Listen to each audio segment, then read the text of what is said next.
Olá pessoal, dando sequência ao estudo da estrutura interna de órgãos vegetativos, hoje a nossa aula será sobre a estrutura interna da folha.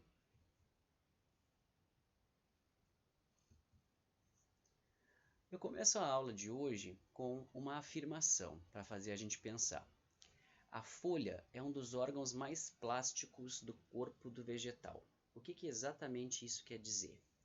Plástico, nesse sentido que eu estou fazendo a pergunta, tem a ver com plasticidade, que é essa capacidade de se moldar, de adaptar a sua morfologia a uma necessidade ambiental, a uma pressão ambiental. Então, basicamente, quando nós estamos falando em plasticidade, em morfologia vegetal, é essa capacidade de adaptação às pressões ambientais.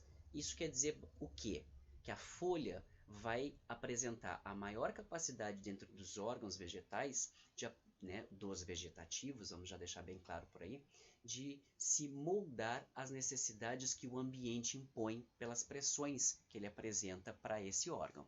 Tá? Então, se nós temos diferenças de condições de luminosidade, nós temos diferenças de condições de chuva, de ventos, de temperatura, a folha vai apresentar modificações morfológicas para poder realizar essas adaptações.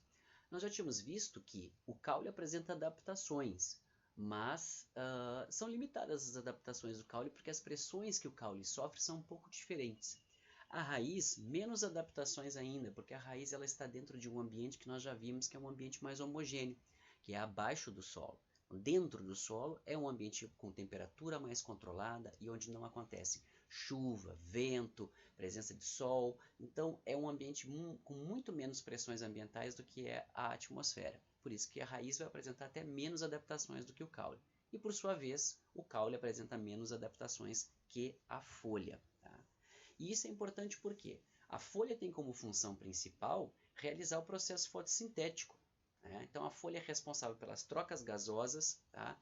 E isso inclui a transpiração que a planta realiza, que é a saída do vapor de água, mas acima de tudo, a planta é o órgão que faz a fotossíntese, que é a captação da energia luminosa, que vem a partir da irradiância do Sol, ou até mesmo a partir de luz artificial, e a transformação dessa energia que é física, que é na forma de luz, em energia química, ligações químicas entre moléculas. Então, para isso, a planta vai desenvolver todo um sistema que funciona muito bem, muito específico para realizar essa função, e quem porta esse sistema é, por excelência, a folha. Então, dessa forma, essa afirmação aqui nos diz que não é de se espantar que a folha tendo essa função tão importante para a planta, ela esteja totalmente adaptada a exercer esse processo da forma mais eficiente possível. E para isso a folha vai ter, em geral, apesar das inúmeras variações morfológicas que nós podemos ter, porque acabei de dizer que a folha é o órgão mais plástico que nós temos dentre os órgãos vegetativos de uma planta, a folha vai ter um padrão básico que é completamente adaptado ao processo fotossintético. E por isso ele se repete na natureza, independente das espécies. Existem variações? Sim, mas o padrão básico se mantém ali. Então, o primeiro elemento desse padrão básico é a forma achatada da folha. E isso é fundamental porque é a relação entre a área de absorção de luz e volume da folha. Se eu tenho uma folha que faz a captura da luz toda na superfície da estrutura foliar, por que eu vou ter uma folha de grande espessura se os tecidos mais internos não vão ser capazes de absorver a luz porque ela vai se dissipar ao longo dos tecidos da folha? Então, o ideal é que a folha seja, para economizar energia, o mais laminar possível, porque a função vai ser exercida toda nas camadas mais superficiais, tanto as trocas gasosas quanto a captura de luz. Então não há necessidade da folha ser larga, da folha ser volumosa, de ser uma folha grossa. Ela pode ser uma lâmina que ela vai exercer a mesma função da forma mais eficiente e economizando nutrientes. Outra questão que nós observamos é isso aqui, ó, a disposição e a quantidade dos feixes vasculares, essas veias que acontecem aqui, ó, saindo daqui desse cabinho que liga a folha ao ramo, que nós chamamos de pecíolo, e seguindo aqui por dentro da estrutura foliar, tá? E se ramificando aqui inúmeras vezes. Isso são as veias de condução dos fotoassimilados, tá? Ali a folha realiza o processo fotossintético e através dessas veias, como se fossem grandes vias de comunicação, né, avenidas, ruas, né, vão sendo abastecidos com os fotoassimilados que são realizados, né, pelo processo fotossintético da planta. Então ela vai lançando esses açúcares nessas veias para que elas possam transportar os açúcares para as partes da folha da planta que não fazem fotossíntese, como o caule e como a raiz principalmente, e também recebem lá da raiz a água que chega pelo processo de subida dessa água a partir das raízes pelo xilema. Outra questão que vai ser presente na maior parte das folhas vai ser a coloração, que em geral é verde e isso vai evidenciar exatamente a presença de clorofila, né, na estrutura da folha, que é o pigmento responsável pelo processo fotossintético. Mas devemos lembrar que a folha em si não tem só a função de troca gasosa e fotossíntese. Então, a folha também pode assumir diferentes funções dentro de uma planta. Pensem bem, são milhões de anos de evolução dos vegetais e um planeta cheio de ambientes muito diversificados. É natural imaginar que a planta teve que se adaptar às mais diversas condições ambientais e por isso as mais diversas adaptações surgiram. E algumas das adaptações levaram as folhas a assumirem até mesmo não só outras formas, mas outras funções. Tá? E isso aqui a gente pode ver, por exemplo, na formação das brácteas. Tá? As brácteas são folhas modificadas e elas vão ter duas funções importantes. A mais conhecida e mais importante é a função de proteção. Então aqui a gente tem, por exemplo, um pequeno capítulo, vocês devem lembrar do capítulo, que é a inflorescência, né, da família das asteráceas, da família das compostas, né, família do girassol, do bem-me-quer, a família da buva, né, tudo isso aqui são compostas. E dentro dessas inflorescências das compostas, nós encontramos, fechando as inflorescências antes delas abrirem, porque as flores estão prontas para o processo de polinização, uma série de estruturas que parecem folhinhas ao redor, que formam uma espécie de botão. Tá? Isso aqui não são sépalas, porque isso aqui não é só uma flor, isso aqui é uma inflorescência. Então aqui na verdade são folhas modificadas chamadas de brácteas, que vão ter justamente a função de proteger essa inflorescência enquanto ela ainda está fechada. Tá? Aqui a mesma coisa se encontra nessa flor, uma folha modificada que envolve quase toda a flor enquanto ela está ainda fechada aqui, não pronta para o processo de polinização. Então ela protege que a flor não seja pilhada por insetos pilhadores que vão destruir essa flor antes que ela esteja apta para o processo de polinização e fecundação. Isso aí estragaria a flor e ela não serviria, ela seria destruída antes de estar apta para se reproduzir. Então seria um desperdício de energia. Outra função da bráctea é a função de atração, tá?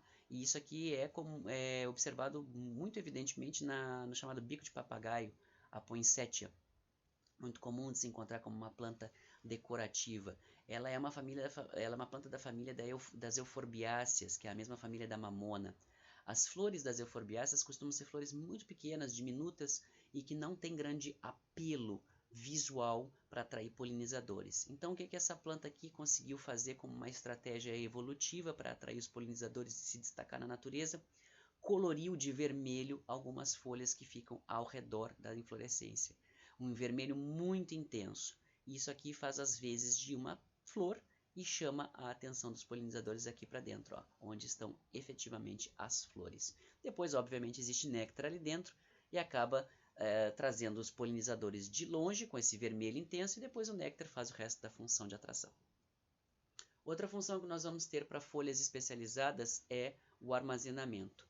Na aula de caule vocês viram que existem caules especiais, que são os bulbos, né, que possuem folhas. Né? Aqui vocês podem ver que existe um disco que é formado basicamente pelo caule e o restante aqui dessas áreas onde existe efetivamente o armazenamento dos nutrientes na cebola, né, que é a parte que a gente quando vai fazer um molho, vai fazer um bife acebolado, alguma coisa assim, que é a parte que a gente efetivamente cozinha, né, refoga. Essa parte aqui é que contém os nutrientes, essa parte aqui são folhas modificadas, chamadas catáfilos. As mais internas guardam os nutrientes né, para o armazenamento, as mais externas fazem a função de proteção, e são a que a gente chama de casca da cebola. E também o mesmo acontece com as sementes, onde nós temos as chamadas folhas cotiledonares, né, que são folhas modificadas e que vão armazenar no seu interior os nutrientes necessários para permitir o crescimento aqui do embriãozinho, ó, da plântulazinha, que vai, ó, crescer as raízes quando germinar para fora da semente, permitindo a fixação dessa semente no solo e a captura de água, e depois aqui da parte aérea com as folhas primárias. Tá? Tudo isso aqui ao redor é uma folha modificada chamada de cotilédone, que guarda na sua estrutura, aqui ao redor principalmente, nas partes mais externas, grandes quantidades de proteína na camada de aleurona, e aqui por dentro bastante amido para fornecer carboidratos para o crescimento do vegetal, enquanto ele ainda não está fotossinteticamente competente. Ainda podemos ter as folhas como sendo a fonte da origem dos verticilos florais. Tá? O que são as flores no final das contas? Nada mais são do que folhas que se adaptaram para uma função de atração de polinizadores. Então deixaram de ter a função de fotossíntese e trocas gasosas e passaram a ter a função de atração de polinizadores, adquirindo cores diferentes e perfumes diferentes. Então, adquirindo a capacidade de armazenar grandes quantidades de pigmentos no seu interior, pigmentos cor-de-rosa, vermelhos, amarelos, azuis, das mais variadas, brancos, né, das mais variadas cores, e ainda possibilitando a capacidade de sintetizar grandes quantidades de substâncias voláteis que exalam perfumes das mais variadas naturezas para atrair os polinizadores. Tá? Geralmente, por dentro da flor, da folha, que tem uma função que não é fotossíntese, a estrutura da folha internamente ela vai ser mais simples do que a estrutura de uma folha que faz fotossíntese. Ela precisa ter uma estrutura muito específica que nós vamos ver a partir de agora. Tá? As folhas elas vão se originar lá nos caules e nos ramos, né, obviamente, né, o ramo fazendo parte do caule, sendo como o próprio nome diz, né, uma ramificação do caule, nas regiões chamadas de nós. Lembrem-se dos nós lá da aula de caule. Tá? E aí nós podemos ter uma disposição completamente diferenciada de folhas em cada um dos nós. E isso vocês vão ver na parte de morfologia externa, que são os slides que eu também vou encaminhar para vocês. Então, exatamente como ocorre na raiz e no caule, as folhas também vão possuir 3 sistemas de tecidos, tá? Que são aqueles provenientes do crescimento primário de todos os órgãos vegetais. Né? Por fora nós temos o sistema de revestimento, que vai ser formado pela epiderme, com origem na protoderme. Por dentro nós vamos ter formado a partir, né, formando o sistema fundamental, que vai ser o chamado mesofilo da folha, onde nós vamos ter, né, o córtex da folha, né, nós vamos ter a nervura principal, né, a nervura que conduz os feixes de xilema e de floema, tá? E nós vamos ter toda essa estrutura de parênquima formada dentro da folha, que vai ser parênquima também de assimilação, que vai fazer fotossíntese, a partir do meristema fundamental. E por dentro, efetivamente, os feixes vasculares, que vão ser formados, né, pelo procâmbio, né, que dá origem ao xilema e floema primário. Basicamente, a estrutura foliar, numa esquematização da folha, é isso aqui. Epiderme superior e epiderme inferior. Tudo que fica entre a epiderme superior e a epiderme inferior, nós chamamos de mesofilo, que é meso, meio, o meio da folha. Aqui nós vamos ter o chamado parênquima palissádico ou parênquima empaliçada, tá? Mais acima, junto da epiderme superior, e o chamado parênquima lacunoso, como o nome sugere, forma lacunas, né? Junto à epiderme inferior da folha. Tá? E aqui, espalhados por dentro dessa estrutura, os chamados feixes vasculares, tá? Que são conjuntos de xilema e floema para conduzir fotoassimilados da folha para o resto da planta e trazer água da raiz para as folhas. Ao contrário do que acontece com raiz e caule, mesmo em plantas que apresentam crescimento secundário, as folhas não terão crescimento secundário. Tá? Então, folha tem apenas crescimento primário ao longo de toda a vida dela. Então, vai ser sempre essa estrutura. Epiderme, o mesofilo e os feixes vasculares, tudo formado pelos meristemas primários, tudo tecido primário. Tá? Não existe crescimento em espessura para as folhas. Ah, mas as suculentas crescem em espessura. A gente vai ver que a suculenta tem, na verdade, dentro dela uma grande quantidade de parênquima que serve para fazer a assimilação de água. Então ela cresce em espessura, mas não é um crescimento secundário, tá? Não se forma xilema secundário dentro dela. É um crescimento, então, como nós chamamos de um crescimento anômalo, tá? Então as folhas elas vão ter duas características, não apresentam crescimento secundário e as folhas também não têm crescimento indeterminado. Ou seja, se acontecer, por exemplo, depois que uma folha fica madura, se acontecer, por exemplo, de ocorrer uma diferenciação da incidência de sol em cima dessas folhas dessa planta, a folha da planta não vai crescer, tá? A folha não vai crescer para procurar mais sol. Então isso é uma coisa que acontece com a raiz e acontece com o caule, porque existe um meristema na ponta da parte aérea da planta e na ponta das raízes que permite o crescimento caso haja uma pressão ambiental para isso. As folhas não.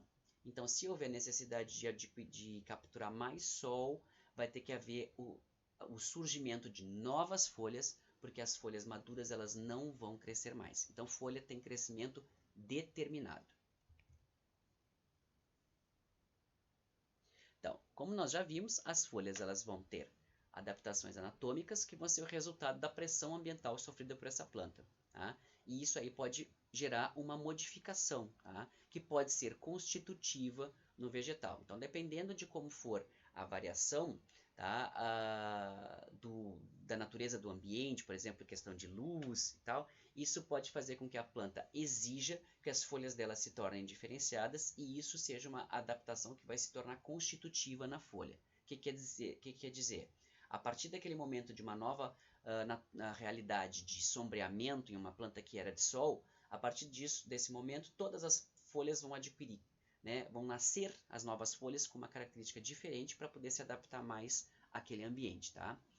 Ou, caso haja uma variação que não seja tão brusca, pode haver uma variação quantitativa. Por exemplo, a planta precisando de mais sol por um determinado período, num sombreamento temporário, pode desenvolver uma quantidade maior de folhas para capturar mais luz dentro de um ambiente onde a luz é limitante, e aí isso é uma variação quantitativa, né, dentro do vegetal. Importante lembrar que, durante o crescimento, a planta vai passar por diferentes condições ambientais, tá? Pode acontecer isso. Então, a planta, no momento, ela está com uma maior insolação, né? Maior disposição de radiância no ambiente. Daqui a pouco, uma árvore começa a crescer mais rápido do que ela próximo a ela e começa a sombreá-la. Daqui a pouco, essa árvore cresce e aí muito a copa dessa árvore fica lá em cima e essa planta já não fica sob o efeito dessa copa, mas essa planta começa a apresentar, né, um pouco mais de sol em cima dela, porque ela fica sombreada apenas pelo caule e não pela copa da planta, e assim vai mudando a condição de irradiância, por exemplo, dessa planta ao longo da vida dela. Isso vai fazer com que essa planta tenha que se adaptar a essas diferentes condições. Inicialmente tinha bastante sol, depois ficou sombreado e depois teve sol de novo. Tá? É importante salientar que as folhas maduras, depois de formadas, crescidas e fisiologicamente maduras, elas não vão conseguir se adaptar a uma condição nova de, por exemplo, irradiância no ambiente.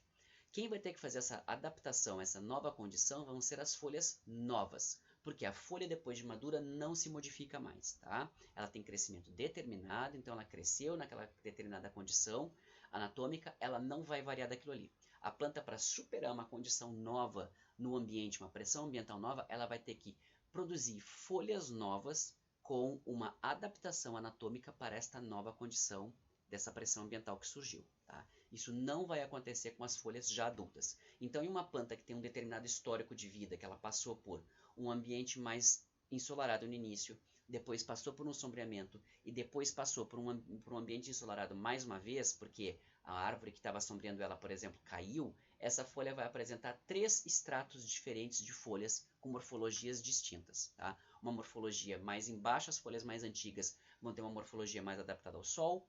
Em cima, no meio, as folhas vão ser mais adaptadas ao período de sombreamento e as folhas novas que estão vindo agora são novamente adaptadas ao sol. Tá? Isso pode acontecer. Por isso que a gente encontra tanta variação foliar, né, de morfologia dentro de uma mesma planta. Tá? Então vamos começar a falar um pouquinho a respeito das estruturas, né, dos tecidos que compõem a folha. Tá? Primeiramente, a epiderme ela vai apresentar aquela característica geral de epiderme, células justapostas, né, protoplasto vivo, né? Todas essas características que a gente vai ter em um tecido de epiderme. Nós não vamos ter cloroplastos na epiderme, com exceção das células guarda dos estômatos e também no caso de plantas aquáticas, tá? Mas em geral, então não temos cloroplastos na epiderme.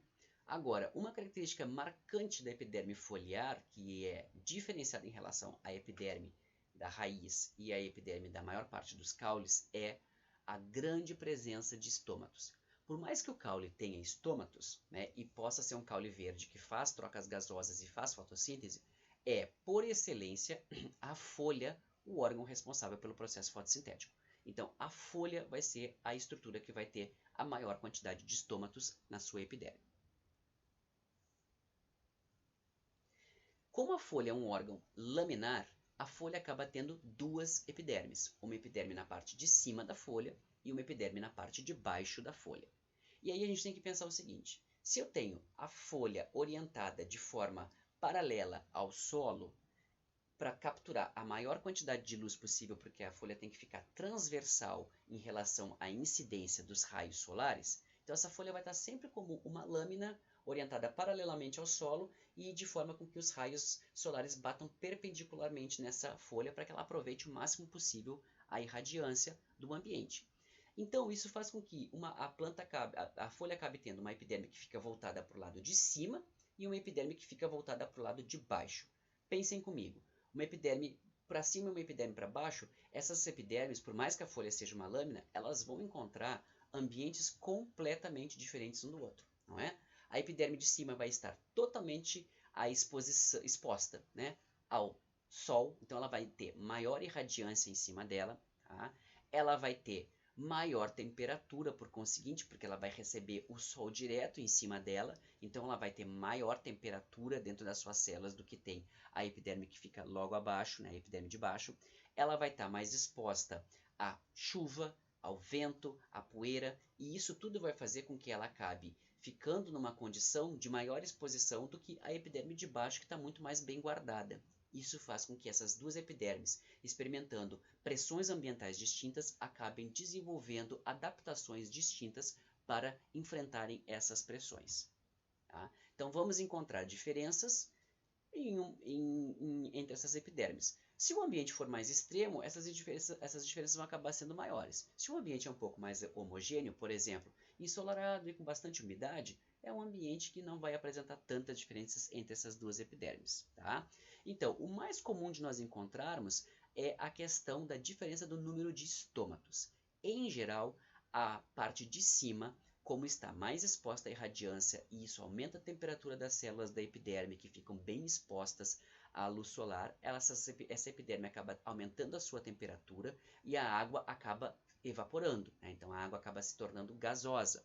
E aí isso faz com que, se nós tivéssemos muitos estômatos nessa epiderme que fica mais aquecida, seria mais fácil para esse vapor todo de água que é formado dentro dessa epiderme mais aquecida evaporar para o ambiente e a planta perder muita água ao abrir esses estômatos. Tá? E isso poderia promover uma desidratação no vegetal. Por isso que em ambientes mais quentes e ambientes onde a água é um pouco mais limitada, nunca vai ter estômato na epiderme de cima, tá? Vai ter na epiderme só de baixo, porque ela é mais protegida. Eu esqueci de falar que a face de cima, a epiderme de cima, para saber quando que a gente está falando que existem diferenças entre uma epiderme e outra. Existem. Então, como é que eu posso fazer para caracterizar essas epidermes? Obviamente, eu tenho que dar um nome para elas, tá? Então, assim sendo, a epiderme de cima é chamada de epiderme adaxial e a epiderme de baixo é chamada de abaxial, tá? Em geral, as plantas costumam ter mais estômatos na face de baixo, na epiderme de baixo, é chamada abaxial, do que na epiderme de cima, tá? As plantas que têm mais estômatos na face de baixo, tá? Ou os estômatos todos na face de baixo, a gente chama elas de hipo, abaixo, estomáticas, ou seja, os estômatos estão na face de baixo, tá? Isso vai ser comum de acontecer em ambientes que são um pouco mais secos ou então que tem distribuição de chuva irregular. Por exemplo, no Cerrado, chove bastante. A quantidade total de chuva ao longo do ano no Cerrado, ela é uma quantidade de chuva elevada. parecida com o que nós temos aqui, por exemplo, no Pampa. Entretanto, essa chuva se concentra toda nos meses, né, de verão, né, lá de final de outubro, novembro até março, chove muito. E depois o resto do ano permanece um ambiente seco. Então essas plantas vão acabar tendo essa condição porque elas vão enfrentar uma estação seca. Então é importante que elas consigam regular perfeitamente a perda de água delas. Exceções a essa regra, as plantas que vivem em ambientes aquáticos, por exemplo, a Vitória regia, que tem uma folha que vive no ambiente aquático e essa folha flutua sobre a lâmina foliar. Obviamente, as trocas gasosas vão se dar junto à atmosfera, que fica, né, cuja face está de cima da folha, que está voltada para a atmosfera. Então, os estômatos dessa planta se distribuirão pela face adaxial e não na face abaxial, porque na face abaxial estará em contato com água. Então as trocas gasosas serão muito mais difíceis nessa face que está em contato com a água. Então essa planta vai ser uma planta de distribuição epi acima, epi-estomática. As plantas de ambientes úmidos, como por exemplo em florestas tropicais, onde a água não costuma ser um fator limitante para o desenvolvimento dessas espécies, acabam não tendo uma preocupação de ter os estômatos muito bem guardados apenas na face de baixo. Tá? Então essas plantas comumente vão ter estômatos tanto na face de cima quanto na face de baixo. Tá? Então essas plantas vão ter estômatos em ambas as faces, ambas anfiestomáticas. Tá? É muito comum, entretanto, que existe uma variação entre o número de estômatos que existe na face de cima e de baixo quando a planta apresenta estômatos nas duas faces. Quando eu tenho uma planta que é chamada de anfi-hipoestomática, eu tenho uma distribuição de estômatos nas duas faces, de cima e de baixo, mas a de baixo tem mais estômatos do que a face de cima. Quando eu tenho uma planta anfi-epiestomática, é o contrário. Ambas as faces têm estômatos, mas eu encontro mais estômatos na face de cima. Tá? Outra coisa que nós podemos encontrar são alterações morfológicas nos estômatos. Os estômatos também têm bastante plasticidade. Tá? Em lugares onde existe uma grande umidade, por exemplo, chove muito e o ambiente é bastante úmido, é comum às vezes até que os estômatos eles se encontrem acima da linha da epiderme, por exemplo, tá? Bem expostos, sem nenhum problema para perder a vapor de água. Agora, nos ambientes que a gente chama de xéricos, que são os ambientes secos, áridos, o contrário vai ser necessário, porque nesse caso nós vamos encontrar os estômatos, eles vão estar inseridos dentro de depressões, invaginações da epiderme, que formam as chamadas criptas estomáticas. Qual que vai ser a função disso aqui? Olha, aqui vem vindo a epiderme de baixo, ó, e aí ocorre uma invaginação aqui, ó, uma reentrância da epiderme, formando uma caverninha, uma cripta.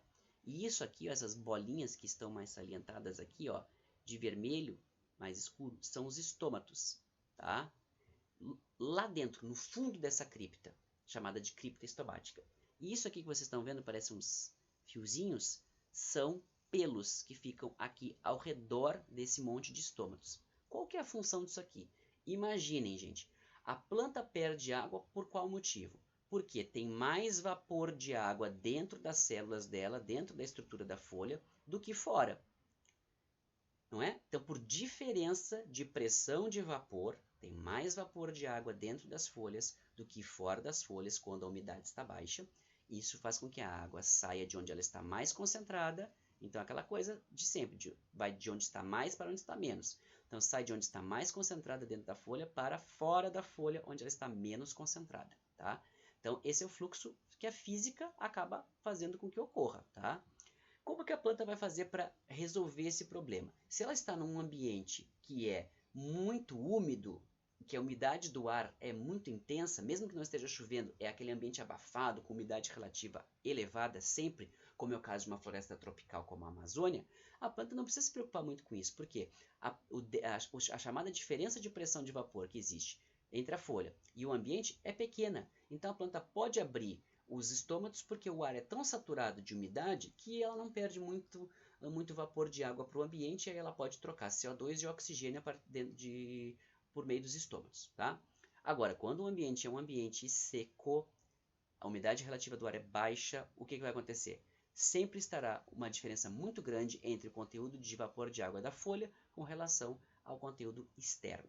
Então, se a planta abre os estômatos, o vapor de água vai ser automaticamente puxado para o lado de fora e a planta vai perder vapor de água e vai começar a desidratar. Então, o que a planta faz aqui? Ó? Ela cria essa cripta e ela reveste essa cripta com inúmeros pelos. Aí, o que acontece? Abrem-se os estômatos para trocar CO2 e oxigênio e sai vapor de água por conseguinte. Só que o vapor de água fica preso nessa estrutura aqui porque esses pelos eles vão fazer o quê? Eles vão concentrar o vapor de água, criando uma umidade, tá? Um microclima úmido ao redor dessa cripta toda aqui, que fica super úmida em relação ao ambiente externo, e isso faz com que o vapor de água não escape daqui de dentro dessa cripta, fazendo com que os estômatos possam ficar abertos por mais tempo, trocando o CO2 e oxigênio, sem perder vapor de água para o ambiente. Espertas essas plantas. Outra questão que nós vamos ter é que geralmente os estômatos vão se encontrar na mesma altura das chamadas células de epiderme ordinárias, que são as células comuns da epiderme. É o mais comum, tá? O que nós podemos concluir a partir daí? Assim como as folhas, os estômatos também são estruturas que têm muita plasticidade. Se adaptam e variam em número e também em forma e em estrutura, dependendo da pressão ambiental encontrada. Vamos lá para dentro da folha agora. O chamado mesofilo, tá? O mesofilo é a maior porção do limbo foliar. O mesofilo é tudo aquilo que fica entre as duas epidermes, a de cima e a de baixo, a abaxial e a adaxial. Então ele vai ser a maior parte da folha. Dentro do mesofilo nós vamos ter as estruturas que estão ligadas ao processo de fotossíntese, tá? Que são os parênquimas de assimilação, ou parênquimas clorofilianos, tá? Pode ser um parênquima uniforme, mas que nós já vamos ver depois, mas o mais comum é que esse parênquima esteja dividido em dois tipos diferentes, o chamado palissádico e o esponjoso, dando à folha uma orientação que a gente chama de dorsiventral, ou seja, existe na folha um dorso e um ventre, porque ela é diferente na parte de cima ligada à epiderme adaxial e é diferente ligada à epiderme abaxial. Então, a parte de cima da folha, dorsal da folha, é diferente da parte ventral da folha, tá? Basicamente isso aqui. Epiderme de cima, epiderme adaxial, epiderme de baixo, epiderme abaxial. Então, aqui o que nós observamos? Epiderme adaxial, células justapostas, não existe presença de estômatos e existe uma cutícula mais espessa. Logo abaixo vem o chamado parênquima clorofiliano palissádico, parênquima de assimilação, ou seja, parênquima que faz fotossíntese. A célula palissádico, porque as células se encontram na forma de paliçada, que seria como se fosse assim, ó, uma disposta bem do lado da outra, justapostas, umas células compridas e justapostas, uma do lado da outra. Isso é o parênquima em paliçada, tá? Uma camada, às vezes mais de uma camada. E aqui mais para baixo nós temos o chamado parênquima clorofiliano lacunoso, ou seja, olha, grandes espaços entre as células. As células não têm esse formato alongado, compridinho aqui, e que coloca uma do lado da outra, mas são formatos irregulares que permitem com que haja a formação de grandes espaços, né, entre as células, grandes câmaras entre as células. E aqui, ligadas a essas câmaras, nós temos as aberturas que comunicam o meio interno da folha com o externo, que é o estômato. Por que isso acontece? Porque aqui nós temos um parênquima que vai estar ligado à primeira função da fotossíntese, que é a captura da luz que vem do sol. Tá? Então esse parênquima ele é totalmente adaptado a capturar a luz que vem do sol. É aqui que estão os cloroplastos, é aqui que está a clorofila, é aqui que se processa a captura da luz e a transformação da luz em energia, da energia luminosa, da energia física que vem da luz, em energia química, ou seja, a formação do ATP no processo fotoquímico da fotossíntese. E aqui ocorre o processo seguinte ao da fotossíntese. Então, primeiro a gente ganha energia para fazer, forma a energia para depois a gente conseguir fazer o quê? A fixação do dióxido de carbono. Então, fixação de dióxido de carbono está baseada em quê? Trocas gasosas. Então, aqui entra gás, sai oxigênio como resultado de respiração e entra CO2 para fazer o processo de fotossíntese. Então, aqui tem que ter grandes espaços para fazer o quê? A assimilação desse gás, para que possa, com a energia proveniente da fase fotoquímica, a gente pegar esse CO2, que é uma forma inorgânica de carbono e fixar isso aqui na forma de carboidrato. Tá? O parênquima palissádico, portanto, vai ser constituído por essas células alongadas e colocadas uma do lado da outra e cheias de cloroplastos. Tá? Fica junto à epiderme superior para poder receber a maior quantidade de energia possível que chega do ambiente. Tá? É comum que tenha apenas uma camada de parênquima palissádico, mas existem espécies, né, como a imagem anterior que eu mostrei para vocês, onde existe mais de uma camada de parênquima palissádico. Tá? A função dele, como eu falei para vocês, é absorver o máximo possível de energia que vem do Sol, né, e a partir de processos de mobilidade dos cloroplastos dentro dessas células, os cloroplastos estão sempre girando dentro dessas células para que todos possam absorver o máximo possível de luz e fazer exatamente o quê? Captura da energia luminosa e a partir do pigmento clorofila e transformação dessa energia luminosa em energia química formando ATP, tá? Parênquima esponjoso, como eu falei, vai apresentar esses grandes espaços extracelulares entre uma célula e outra para fazer a circulação dos gases e também o armazenamento de gases, tá? Para fazer o processo fotossintético. Qual que é a importância de armazenar esses gases? Permite com que o estômago fique aberto o mínimo possível e nessas grandes câmaras formadas dentro da folha se armazenem gases. Então a folha, para conseguir CO2 no ambiente, ela não precisa estar com os estômatos sempre abertos o tempo inteiro. Por quê? Ela abre um pouquinho o estômago, vai deixando esses gases entrarem aos poucos e esses gases vão sendo armazenados ao longo do dia todo nessas grandes câmaras que ficam na folha. Então a planta vai aos poucos fazendo as trocas gasosas, pegando gás nesse depósito de gás que existe ali dentro nesses espaços do parênquima esponjoso. Isso evita o quê? Déficit hídrico, né? Evita perda de água em ambientes onde vocês têm uma umidade relativa do ar muito baixa. Como consequência anatômica, se eu tenho um parênquima palissádico, onde as células são bem dispostas uma do lado da outra, eu vou ter uma estrutura mais rígida da folha. Mas a maior parte do mesofilo é constituído pelo parênquima esponjoso. Então, grandes espaços entre as células. Então, eu vou ter muito espaço vago, né, sendo ocupado por gás. Isso vai fazer com que a minha folha, obviamente, tenha uma estrutura muito maleável. Tá? E a folha vai acabar não conseguindo ficar naquela posição que ela precisa ficar, onde ela é uma lâmina orientada paralelamente ao solo para receber, né, de forma perpendicular os raios do sol. Então, como a folha ficaria muito mole, ela ficaria uma folha caída e não conseguiria ter a maior parte da superfície dela exposta à iluminação. Para isso é necessário que haja o quê? A presença de fibras, né, como aqui as fibras do esclerênquima, que vão fazer o quê? A sustentação da folha nesse formato de lâmina perpendicular aos raios do sol, para que ela consiga absorver o máximo de radiância possível para fazer a sua fotossíntese.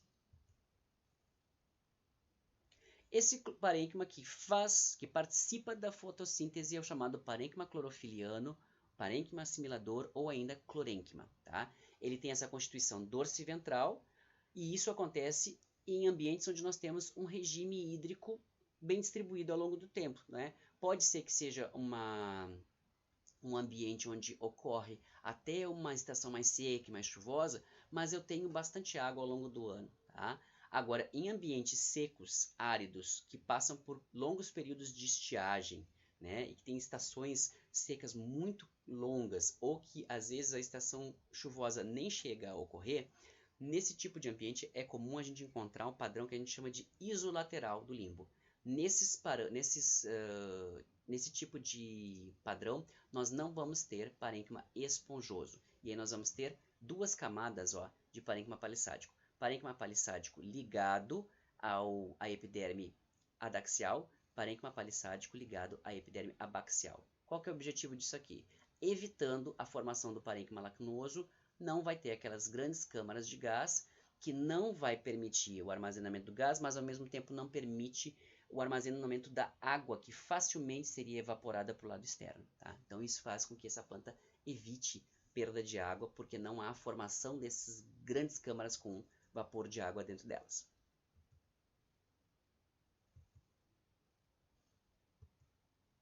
Por fim, o sistema vascular. Tá? Aquelas veias que nós vimos nas folhas, lá no início, nas primeiras imagens que eu apresentei, aquilo ali nada mais é do que a distribuição do sistema vascular da planta, tá? Que acontece numa rede que é toda interconectada, tá?